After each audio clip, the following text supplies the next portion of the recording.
Arcanjo Anael. Questão: qual é a ligação entre os 4 elementos representados pelos Iota Kodesh, os 4 vivos, as 4 linhagens e os 24 anciões? O laço está nos números. A manifestação dimensional e a criação de dimensões se faz desde a noção da fonte. A fonte é a origem e o fim de todas as coisas, ela é una. Vocês são assim nomeados filhos da lei do e filhos da fonte. A fonte una, pai-mãe, precisa penetrar o conjunto de dimensões criadas.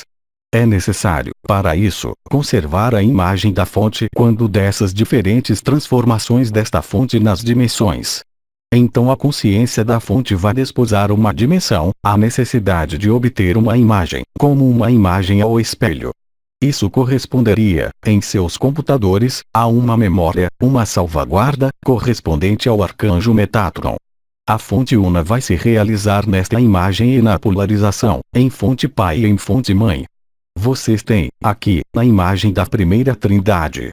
Em seguida, esse ciclo deve estender-se e se estende através de números, nas dimensões. Assim, em cada dimensão e na complexificação das dimensões, vocês têm, progressivamente e à medida da descida nas dimensões as mais afastadas da fonte, uma compatibilidade que se faz ao inverso. Assim, depois de 3, vem o 4. Os 4 são os 4 pilares existentes em todas as dimensões e que permitem a densificação da dimensão correspondente que foi criada. Os 4 vivos são então aqueles que sustentam a fonte em seu deslocamento e manifestação. Em seguida, depois do 4 vem o 5. O 5 é o movimento que vai gerar o impulso criador. E assim por diante. Assim, o que vocês chamam em sua dimensão os 4 elementos corresponde a uma divisão extremamente afastada daqueles que são chamados os 4 vivos. Do mesmo modo, o deslocamento de sua semente de estrela, nesta dimensão e nos multiuniversos e nas multidimensões, se acompanha de 4 linhagens. Essas 4 linhagens estão religadas diretamente aos 4 vivos. Do mesmo modo como os 4 vivos, ou 4 Iota Kodesh, correspondem ao que vocês chamam, mesmo de sua natureza, os elementos ou os orientes, que dá no mesmo. Toda forma de consciência planetária, forma de consciência, sementes de estrelas, como vocês, centro de consciência planetária, evolui numa determinação ligada a esses 4 elementos ou a esses 4 orientes, quaisquer que sejam as dimensões. Assim, sua consciência é apoiada, no sentido nobre, por 4 linhagens. No que diz respeito aos 24 anciões, ou os 24 senhores do karma, ou ainda os 24 Melquisedeques, eles são agrupados pela origem. Sua origem e sua função está ligada a um dos 4 pilares.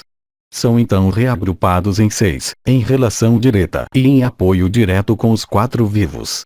A consciência unificada, manifestando-se nas dimensões unificadas, cuja mais próxima é a 5ª, está relacionada com o hexágono. O hexágono é a consciência unificada, manifestando-se nos 24 anciões. Cada hexágono possui um certo número de frequências vibratórias que estão religadas ao 6 e ao 4. A estrutura hexagonal é a forma mais perfeita, depois do triângulo e depois das rondas ou as rodas correspondentes aos 4 vivos, estender, com harmonia e com lucidez, o que chamamos dimensões. Questão: poderia desenvolver sobre as 4 linhagens e quais são as minhas? Elas são elementos que apoiam o seu deslocamento nos multiuniversos e multidimensões, em sua dimensão de sua semente de estrela não separada. Não me é permitido desenvolver sobre suas linhagens. Questão: o que motiva a revelação da linhagem? A evolução da consciência e o retorno à unidade. Questão: como se prepara a fusão entre corpo de personalidade e corpo de estado de ser? Nesta dimensão há transfiguração da aura ou dos corpos sutis. Do mesmo modo que o etérico passando do azul ao branco significa uma preparação a esta transformação e a esta recepção. Do mesmo modo que a aura branca que desce ou a luz branca descendo, evoca inevitavelmente a aproximação da dimensão da existência de sua personalidade. Questão: querer entrar conscientemente na existência basta? Absolutamente não. Questão: o que pode representar as travas ou impedir tudo isso? O fato de querer. A existência corresponde à manifestação da luz vibral em sua personalidade. A condição absoluta corresponde ao abandono. Questão: e o que acontece em caso de impossibilidade de abandono? Bem, simplesmente, a existência é adiada para mais tarde, em um outro espaço e em outro tempo. Questão: qual é o sentido espiritual de ser uma alma que viajou muito nesta vida? Bem amada, certas almas viajam, outras permanecem no mesmo lugar durante toda a sua vida. Isso é um caminho diferente. Entretanto, como você sabe, todos os caminhos levam a Roma, ou seja, para a viagem interior. Então, alguns viajam exteriormente, para se tranquilizarem, outros viajam exteriormente porque isso é sua missão e outros, enfim, não viajam. Há simplesmente, aí, polaridades de almas e de caminhos diferentes. Não há sentido ou explicação outra além desta. Entretanto, é preciso bem compreender que as peregrinações exteriores, quaisquer que sejam os lugares ou as pessoas que você encontra, apenas retardam sua peregrinação interior. Há apenas que, quando o ser está saturado dessas peregrinações exteriores, ele decide enfim voltar-se para a peregrinação interior. Alguns têm necessidade de encontrar muitos lugares ou muitas pessoas e outros não têm necessidade de encontrar ninguém para se encontrarem no interior deles mesmos. Toda peregrinação exterior, mesmo se lhe traz uma satisfação, conduzirá, em definitivo e no final de sua jornada terrestre, a esta noção. Qual o sentido? Aquele de ter escapado de sua peregrinação interior. Questão: o destacamento da família próxima é necessário para o acesso ao estado de ser. De forma alguma, não é preciso absolutamente fazer uma regra geral ou uma conduta geral. Alguns seres podem com efeito encontrar a existência em sua família, na condição que essas relações ali sejam estabelecidas e sejam totalmente livres e não estejam marcadas de poder ou ascendência exagerada sobre seu caminho. Para alguns outros seres, ao contrário, pode ser necessário afastar-se, sobre o plano vibratório, do que o submete a patologias transgeracionais, familiares ou então a lutas de poder que diria intensas. Questão: é justo manter laços familiares mesmo se eles geram a alegria? Bem amada, se há um sentimento de leveza e um amor sentido, então, por que privar-se? No que isso afastaria ou aproximaria da existência? Isso não concerne, de todo modo, ao estado de ser, dado que a existência não está ligada a laços, a lembranças ou a memórias. A existência é liberação total, mas, entretanto, não é proibido que se coloquem numa alegria ou numa aproximação da existência. Eu os recordo que a existência é uma viagem interior, nada tendo a ver com os laços, com as pessoas. É uma viagem ao centro de vocês mesmos e nenhuma outra.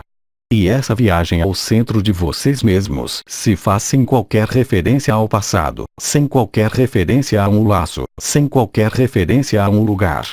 Nada existe que possa aproximá-los da existência senão ir para seu centro.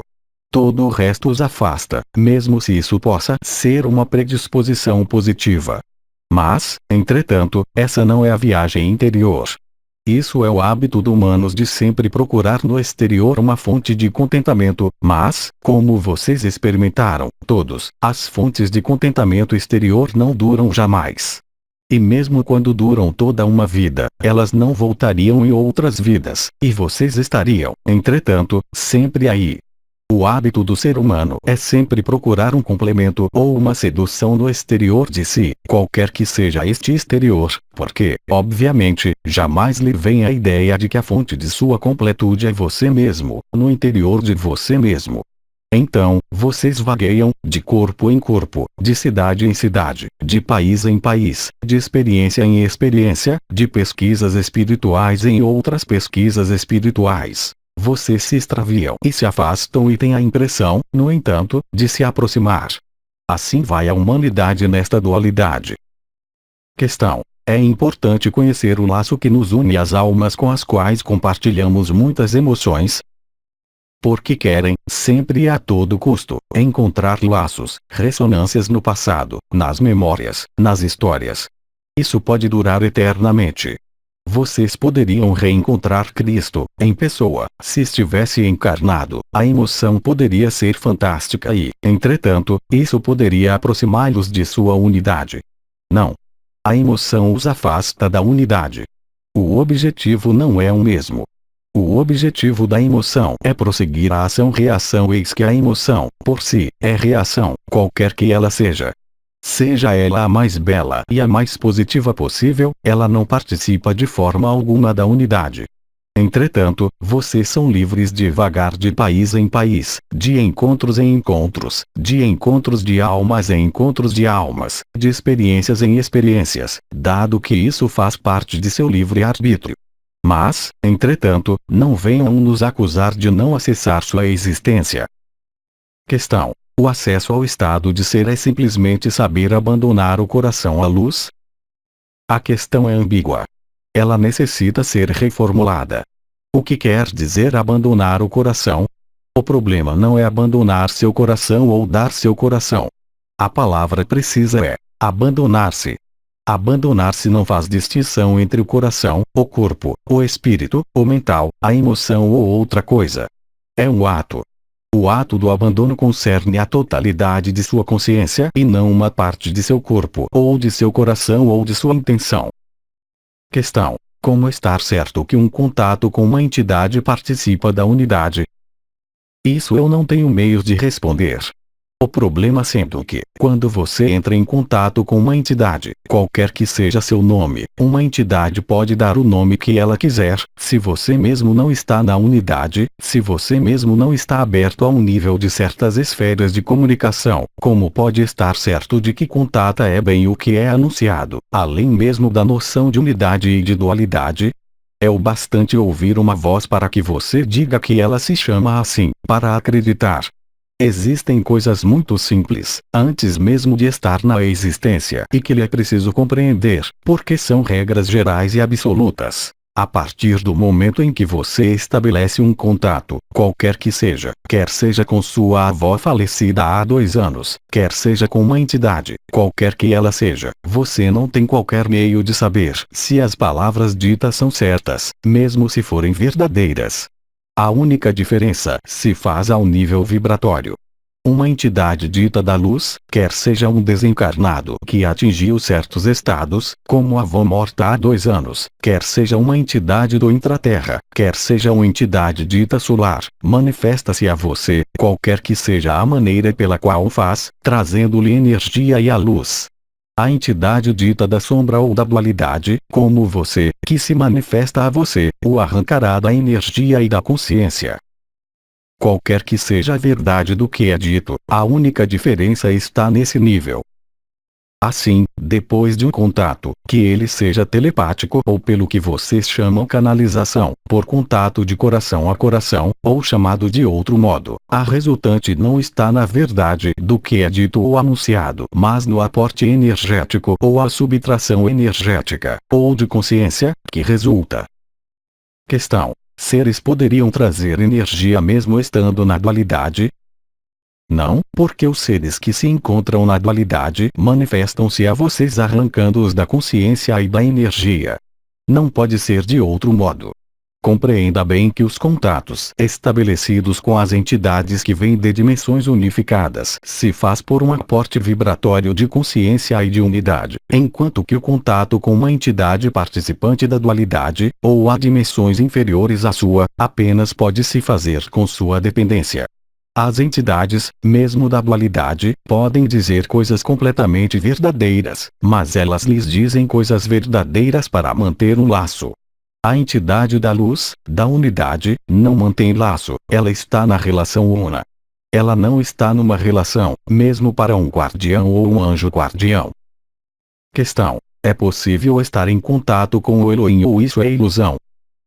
Não, é completamente possível ter um contato com o Elohim, do mesmo modo que é completamente possível ter um contato com a fonte. Diria mesmo que é muito mais fácil ter um contato com a fonte ou um Elohim que com uma entidade da parte inferior astral, dado que, hoje, as entidades do baixo astral são muito mais dificilmente contatáveis, digamos. Questão: Hoje, os reequilíbrios geobiológicos são também de competência da dualidade? Isso depende do ponto de vista. No entanto, é necessário compreender que uma alma humana em encarnação que se reencontra num lugar poluído corresponde a um princípio de ressonância e de atração. Como dizer, existe, a nível dos lugares, uma ressonância e uma atração como a nível das consciências. Assim, uma pessoa que tem uma falha geobiológica dentro de si ligada à mãe, vai reencontrar-se numa casa necessariamente alterada. Assim, por conseguinte, pode ser completamente possível reequilibrar, como vocês dizem, a energia num lugar, mas, no entanto, que se torna a pessoa que tem sempre esta falha.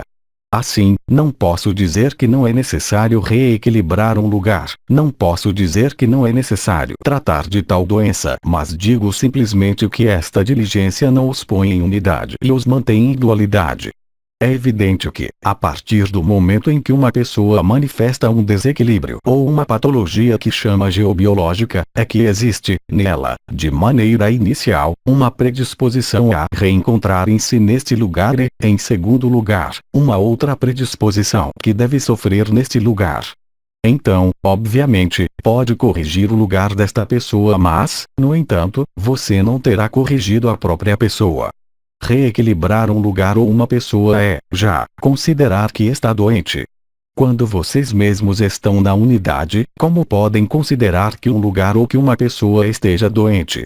Se uma pessoa lhes pede para intervir sobre ela ou sobre um lugar, assim, é que tem, em vocês, a ressonância que permite este pedido. Estando o mais puro possível, ainda na vida dual, e pedem-lhes uma ajuda, qualquer que seja, aliás, você é chamado a responder, quer aquilo refira-se a um membro da sua família que faz um pedido específico, quer esteja num papel de terapeuta. Obviamente, há não obrigação, mas princípio de ressonância, porque, se lhe pedem uma ajuda, é que aquilo corresponde necessariamente a algo que pode empreender. O que não quer dizer que deve empreendê-lo, tudo depende do seu ponto de vista. No entanto, chamo a sua atenção para o fato que intervir sobre um princípio ligado a um desequilíbrio, qualquer que seja, o afasta de sua unidade. O princípio da unidade é a ação. A ação é ligada à sua irradiação e não a uma vontade qualquer, a partir do momento em que você está vibrando suficientemente. Tomem o exemplo de alguns seres que percorrem sua terra, hoje, e que vocês qualificam seres despertados ou realizados, que têm uma certa notoriedade. Imaginemos que esses seres cheguem a um lugar que esteja poluído, vocês acreditam que sua vibração de consciência não seja superior à poluição existente no lugar, qualquer que seja esta poluição. A consciência humana, quando se desperta, está bem além de todas as poluições existentes. Assim, portanto, a correção de uma anomalia, qualquer que seja, passa necessariamente por um princípio de causalidade e, portanto, por um princípio de dualidade. Não quero dizer aí que nada seja preciso fazer, eu quero dizer com isso que é preciso se questionar no sentido da intervenção que lhe é pedida e a qual você responde ou não. Hoje, mais que jamais, você está a caminho, se o deseja, para a soberania. Todos os modos de funcionamento que vocês conheceram até o presente, vindos da lei de causa e efeito, ou ação-reação, ou da dualidade, pouco importando os nomes que dão, estão se dissolvendo, literalmente. Seria ilusório acreditar que, vivendo em um lugar santo, você vai se tornar santo. É ilusório crer que comendo são, você se tornará são. É ilusório crer que pedindo pela unidade, você se tornará unitário. Questão. Em geobiologia, a relação entre filho e mãe se refere também à mãe divina. A casa é matéria, ela é mãe inferior e não mãe do alto. Questão. Em que Od-Rei Yahvé participa da dualidade? O que você chama Yahvé, o que chamamos Deus, é o princípio endeusado, criador desta dimensão, chamado também Arconte. Yahvé é o Deus vingador, é também o diabo, o separador e divisor, aquele que mantém a dualidade. Ele o seduziu fazendo-os crer que, se você adere a seus preceitos, você irá encontrar a liberação e a paz. Isso não pode ser possível. O conjunto da humanidade foi submetido a isso, sem exceção. O conhecimento que lhes é revelado, desde muito pouco tempo, concernente à origem da fonte e a diferença essencial entre a fonte una e o endeusamento é extremamente recente nas consciências. Isso não seria possível antes de concebê-lo e ainda menos vivê-lo e vibrá-lo. Entretanto, em breve, durante o período que vocês vivem, que é revelação, tudo isso aparecer-lhes-á cada vez mais claramente. Não há justificação. Entretanto, a partir do momento em que você entrar na existência e em que você tiver a possibilidade de viver em unidade algumas experiências, isso parecerá como inegável e inexorável. Assim, alguns seres que terminaram seu caminho terrestre no final do século XX atraíram a atenção sobre isso. Eles não pertenceram a movimentos chamados religiosos ou espirituais ou a correntes filosóficas. Bem ao contrário, eles foram pensadores livres, que viveram algumas experiências que os conduziram a viver, sem poder se afirmar a esta época, como a falsificação era total em seu mundo. Hoje isso se descobre por um grande número de seres humanos. Questão. No entanto, alguns cantos hebraicos são muito vibrantes. Como é possível? Não duvido que sejam vibrantes. A vibração da unidade, a vibração da luz vibral nada tem a ver com a vibração a mais elevada da dualidade. Não estamos no mesmo registro, na mesma gama de frequências, para simplificar. Em um caso, você é fechado nesse mundo. No outro caso, você sai desse mundo. Então, querem manter este mundo ou querem sair? Podemos completamente compreender e aceitar que um número importante de seres humanos, o que é o caso de outros lugares à hora presente, não queiram absolutamente sair da sua prisão nem da sua gaiola porque sentem-se bem, têm necessidade de ir mais adiante na experiência. Então, se grande bem lhes faz, continuarão. Vocês não podem pretender encontrar a liberação, não podem pretender encontrar a unidade, e manter a dualidade.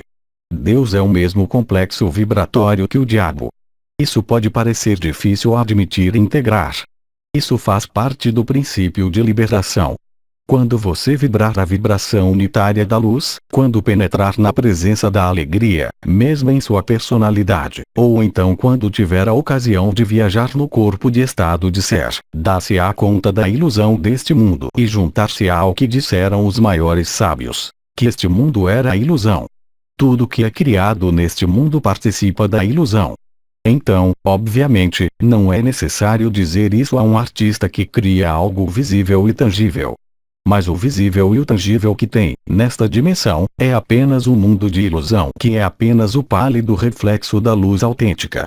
Mas, uma vez mais, como sempre lhe dizemos, vocês são totalmente livres de permanecerem em sua prisão, se tal é o vosso desejo. Questão. Tudo que aprendemos, em particular nas escolas esotéricas, de nada serve. Aquilo serviu para fazer-lhe sua própria experiência da ilusão e você participa disto desde milhares de anos. Alguns entre vocês percorreram o conjunto de ritos iniciáticos dos supostos liberadores que existem nesta humanidade e no entanto vocês continuam aí. Assim como disse, a experiência e as experiências que efetuaram, as escolas iniciáticas que seguiram, as viagens que fizeram, as manifestações que criaram, tinham apenas só um objetivo: prepará-los para viver o que vivem agora. Uma vez mais, não há dizer isto foi inútil, não há dizer isto é um erro. Isto faz parte do que fizeram até agora. Mas podem continuar a jogar o jogo da ilusão, tanto tempo quanto lhes agrade. Questão. Por que os santos foram tomados nos combates? Porque aquela era a época do combate. Naquele momento, não havia acesso possível à unidade, mantendo a encarnação. Os que encontraram a unidade, em sua vida, foram extraídos desta dualidade, foram deleitados e saíram desta dimensão. Assim há personagens históricos que já tenho nomeado, assim foram imortais que criaram corpos mas que não puderam se manter nesta dimensão mais de uma dezena de anos. No entanto, foi necessário que certos seres sacrificassem e evoluíssem na luz, manifestando ao mesmo tempo a dualidade. Assim foi para aqueles que chamam santos. Estando na luz, obrigados a aderir um princípio de dualidade, obviamente, combateram. Hoje, aquilo é terminado. Não é necessário perder de vista que vocês estão no que chamamos fim dos tempos, no Apocalipse, que não é um tempo linear, que não é um tempo habitual. Questão: você disse que o feito de um artista releva também ilusão, mas isso traz. O que não compreende é que tudo participa da ilusão, sem exceção, nesta dimensão. É isso que devem compreender, integrar, digerir e evacuar. Este mundo é uma ilusão, você é uma ilusão. Deve cessar de crer que vive. Deve cessar de se acreditar eterno. Você está num mundo limitado.